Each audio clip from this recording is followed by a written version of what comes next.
Hi everyone, this is Wayne from Landmarks Design, and I just wanted to talk to you about tree staking.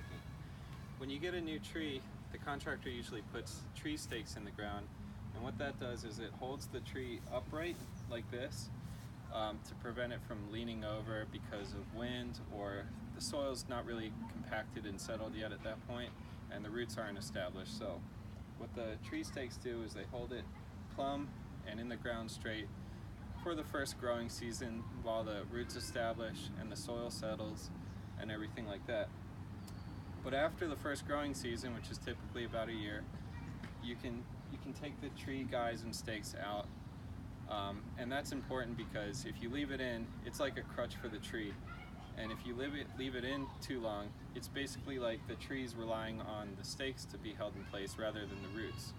So take the stakes out, it'll give you stronger roots, a stronger tree, and if you leave it in too long, it'll actually strangle the tree and kill it. And you've probably seen that around the neighborhood.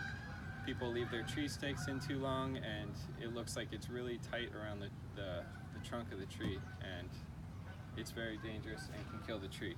So what I use is these 12-inch bolt cutters that I got from Harbor Freight for about $6, and I use these for other things as well, but basically all you do is you snip it right here on the wire.